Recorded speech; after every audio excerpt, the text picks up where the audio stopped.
మిర్చి రైతుల సమస్య ముఖ్యమంత్రి గారు చాలా ప్రత్యక్షంగా మరి ఆయన ఢిల్లీలోనే అది టేకప్ చేయడం జరిగింది. దీనికి శాశ్వత పరిష్కారం డెఫినెట్గా ఆ స్పైసెస్లోంచి ఆ మిర్చిని సెపరేట్ చేసి, మరి మిర్చి అంటేనే గుంటూరు కారం, మరి ఒక మిర్చి బోర్డు లాస్ట్ టైం ఎలా అయితే పసుపుకి ఒక సపరేట్ బోర్డు ఏర్పాటు చేయడం జరిగిందో స్పైసెస్ నుంచి తీసి, డెఫినెట్గా ముఖ్యమంత్రి గారు ఈరోజు తలుచుకుంటే ఆయనకున్న విశిష్టతకు డెఫినెట్గా ఇక్కడ కూడా కూటమి ప్రభుత్వమే ఉంది కాబట్టి స్పైసెస్ బోర్డు నుంచి సెపరేట్ చేసి మిర్చికి ఒక సపరేట్ బోర్డు ఉంటే ఈ సమస్యకి శాశ్వత పరిష్కారం ఉంటుంది. మంచి మార్కెటింగ్ ఫెసిలిటీస్ వస్తాయి. ఎందుకంటే 60 స్పైసెస్ ఉన్నప్పుడు ఫోకస్ కష్టం అవుతుంది కాబట్టి డెఫినెట్గా నా ఉద్దేశం, కొంతమంది ఎమ్మెల్యేలు కూడా మాట్లాడారు నాతో ఈ అసెంబ్లీ సమావేశాల్లో దీని గురించి మాట్లాడే అవకాశం కూడా మాకు కావాలని. తప్పకుండా వారికి అవకాశం ఉంటుంది. డెఫినెట్గా శాసనసభలో కూడా ఈ సపరేట్గా మిర్చి బోర్డుకి మేము డిమాండ్ చేస్తామని చెప్పి కూడా కొందరు ఎమ్మెల్యేలు, ఆ గుంటూరు ఆ ప్రాంత ఎమ్మెల్యేలు కూడా మాట్లాడటం జరిగింది. డెఫినెట్గా రాబోయే రోజుల్లో చంద్రబాబు నాయుడు గారి పరిపాలనలో మిర్చి రైతులకు ఎటువంటి ఇబ్బంది ఉండదు అని నా విశ్వాసం.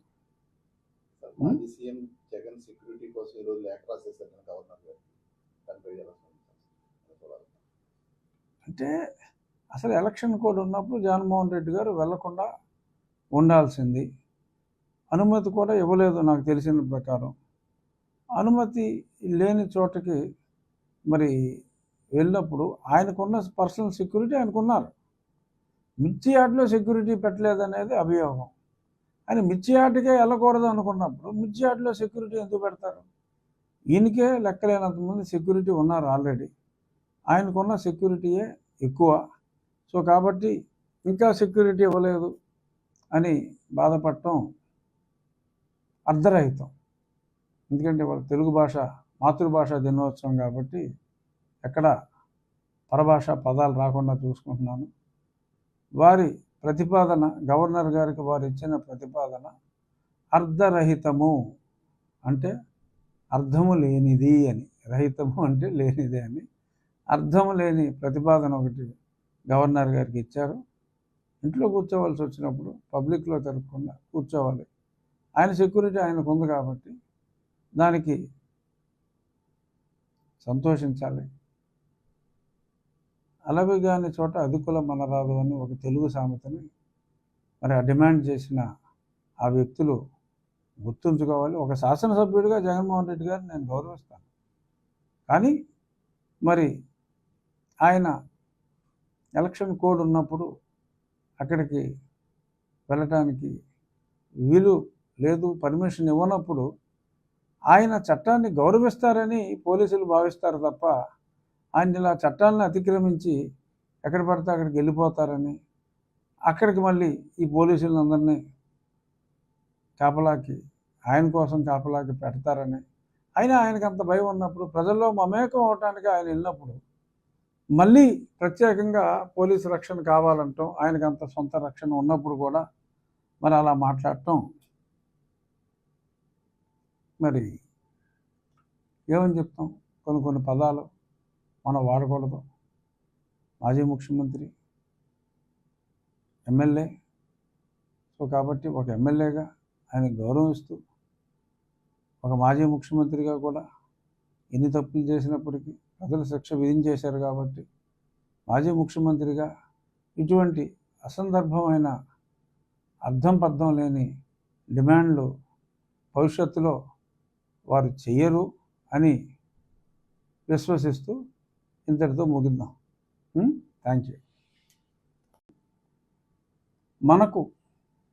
మనదైన తెలుగు భాష, మాతృభాష, ఆ దినోత్సవాన్ని, తెలుగు భాషా దినోత్సవం మనకి ఈరోజు అత్యంత వైభవంగా మనం జరుపుకోవాలి. ఈ సందర్భంగా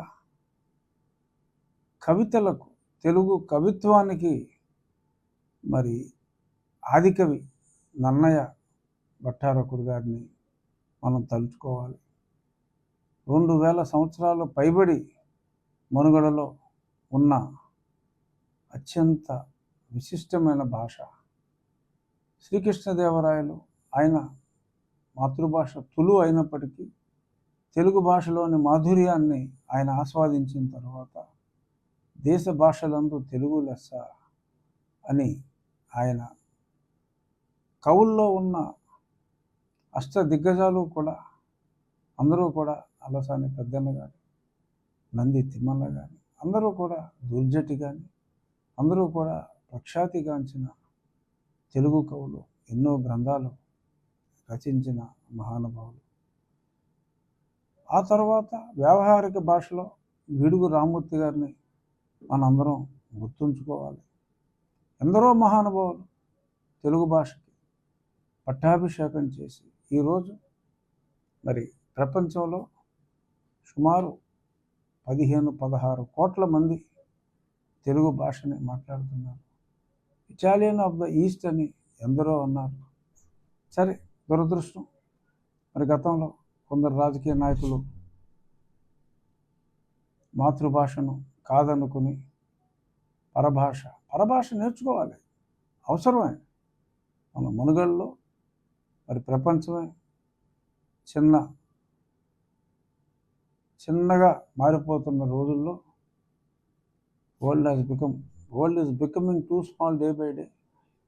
మరి కొన్ని ఇతర భాషలు నేర్చుకోవాల్సిన అవసరం ఉన్నప్పటికీ మాతృభాషను మర్చిపోయి మరి ఇతర భాష వ్యామోహం, పరభాష వ్యామోహం, పరస్త్రీ వ్యామోహం కన్నా కూడా చాలా దారుణమైనది. మరి అటువంటి పరభాష వ్యామోహితుల్ని సరే ప్రస్తుతానికి మనం పక్కన పెట్టగలిగాం. మన భాషని ప్రేమించే వాళ్ళని దగ్గర చేర్చుకున్నాం. తెలుగు భాష గురించి ఎన్టీ రామారావు గారు ఆ రోజుల్లో మరి తెలుగు భాష మనది, నిండుగా వెలుగు భాష మనది, వచ్చిండన్నా వచ్చాడన్నా, అంటే వచ్చిండు అని అన్న, వచ్చాడు అన్న, వరాల తెలుగు ఒకటేనన్నా అని మనకు ఈ మధ్య కాలంలో తెలుగు భాషకి ఒక గ్లామర్ అద్దింది స్వర్గీయ నందమూరి తారక రామారావు గారు, మహానుభావుడు. వారిని కూడా ఈ సందర్భంగా స్మరించుకోవాలి. మాతృభాష గురించి మన వెంకయ్యనాయుడు గారు ఎప్పుడూ చెప్తూ ఉంటారు, కళ్ళజోడు లాంటిది పరభాష, కళ్ళు మాతృభాష అని. నెల్సన్ మండేలా గారు ఆయన చెప్పింది అవతల వాడికి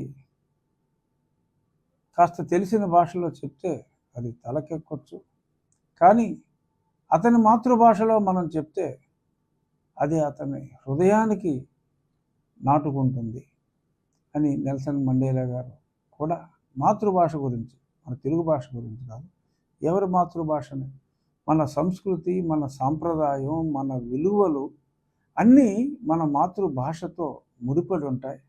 మరి అటువంటి భాషని అగౌరవపరచడం అంటే అంతకంటే అన్యాయం ఉండదు. తమిళనాడులో మీరు చూడండి, స్టాలిన్ గారు, ఎవరైనా అప్పుడు కరుణానిధి గారు కానీ, అవసరమైతే తప్ప అవతల వాడికి ఈ భాష రాదు అనుకుంటేనే వారు నేర్చుకున్నప్పటికీ కూడా ఆ భాషని జస్ట్ కమ్యూనికేషన్ కోసం వాడతారు తప్ప ఏదో అవసరం లేని చోట ఇంగ్లీష్ మాట్లాడరు. మాతృభాషకి వారిచ్చే విలువ తమిళనాడుని చూసి మనం నేర్చుకోవాలి. మన భాష మనం మాట్లాడటానికి, మన భాష మనం బాగా మాట్లాడటానికి, భాష వచ్చినప్పటికీ కూడా కొంతమంది భాష రానట్టు యాసగా మాట్లాడే ప్రయత్నం చేస్తూ ఉంటారు. ఆ భాష మాట్లాడినప్పుడు ఎస్, మీకు కావాల్సిన స్లాంగ్ మాట్లాడండి. బట్ సాధ్యమైనంత వరకు మన ఎదురుగుండా తెలుగుడు ఉన్నప్పుడు తెలుగులో మాట్లాడుకుందాం, వేరే భాషలో వద్దు. తెలుగు భాష ఔన్నత్యాన్ని మరి కడపకు మరి అప్పుడు అసిస్టెంట్ కలెక్టర్గా ఉన్న బ్రౌన్ ద్వారా మరి నిఘంటువు, తెలుగు భాష నిఘంటువు, ఎన్నో గ్రంథాలని ఆయన పరిరక్షించాడు. ఎన్నో అన్నమయ్య గేయాల్ని, చందమామ రావే, జాబిల్లి రావే లాంటి ఎన్నెన్నో గేయాలు, అద్భుతమైన అన్నమయ్య పాటల్ని, వేమన పద్యాల్ని ముఖ్యంగా, ఎందుకంటే కడపకు చెందిన వేమన, కడపకే చెందిన అన్నమయ్య, మరి ఎక్కడో తెల్లవాడు వచ్చి ఆ భాషని పరిరక్షణ కోసం అంతా పరితపిస్తే దురదృష్టవశాత్తు అదే కడప జిల్లా నుంచి మన భాషని మనకు కాకుండా చేసే ప్రయత్నాల నుంచి మనల్ని మనం కాపాడుకోగలిగాం. ఏ ప్రభుత్వం అయినా మాతృభాషకి విలువ ఇవ్వాలి. మన భాషను మనం మర్చిపోవద్దు. మన భాష తప్పనిసరిగా నేర్చుకున్నాం. తెలుగు భాష అన్ని ప్రభుత్వ శాఖల్లో తెలుగు భాష ఉండాలి. Medium of education is totally different. Science నువ్వు ఏ భాషలో చదువుకుంటావో వేరు. మన భాష క్షుణ్ణంగా రావాలి, రాయగలగాలి. చదవటం, రాయటం, మాట్లాడటం ఒకటే కాదు, చదవటం, రాయటం కంపల్సరీగా మన మాతృభాష ఉండాలి. గతంలో నేను అప్పటి ప్రభుత్వానికి, ఆ ప్రభుత్వంలో ఎన్నికైన ఎంపీగా గ్యాప్ అనేది ఈ మాతృభాష దగ్గరే మొదలైంది. వెంకటేశ్వర స్వామి భూములే కాకుండా ముఖ్యంగా ఈ మాతృభాష దగ్గరే మొదలైంది. మాతృభాషకి విలువ ఇవ్వటం కోసం నేను ఎటువంటి వారినైనా ఎదిరిస్తాను. మాతృభాషని కాపాడుకోవాలి. కొందరు అడగచ్చు, మీ పిల్లలు ఏ మీడియంలో చదువుకున్నారు? మా పిల్లలు రాసినంత స్పష్టంగా తెలుగు మాట్లాడతారు, రాస్తారు, తెలుగు భాషని ప్రేమిస్తారు. అందుకే చెప్తున్నా, medium of education is totally different than learning mother tongue. Telugu సంస్కృతిని, సాంప్రదాయాలు మనకు గుర్తుండాలంటే ఇది ఉండాలి. సో కాబట్టి ఈ రాష్ట్ర ప్రభుత్వం తెలుగును ఒక భాషగా గౌరవించాలి. మన భాషను మనం ప్రేమించాలి, గౌరవించాలి. మన భాషా ప్రముఖుల్ని, ఎటువంటి పద్యాలు మన భాషలో ఉన్నాయి. తిరుపతి వెంకట కవులు ఎటువంటి పద్యాలు రాశారు. వచనం, గద్యం అత్యద్భుతం తెలుగు భాషలో. సో మరొక్కసారి తెలుగు భాషా ప్రేమికులందరికీ ఈ సందర్భంగా నా హృదయపూర్వక అభినందనలు తెలియజేస్తూ, తెలుగు భాషని సుసంపన్నం చేయటానికి నడుం కట్టిన అలనాటి ఎన్టీఆర్ గారికి, ఈనాటి వెంకయ్యనాయుడు గారికి, ఇంకెందరో భాషా ప్రేమికులు అందరికీ, మన ఎన్వి రమణ గారు, former justice, chief justice of India, వారు కూడా తెలుగు భాష గురించి ఎంతో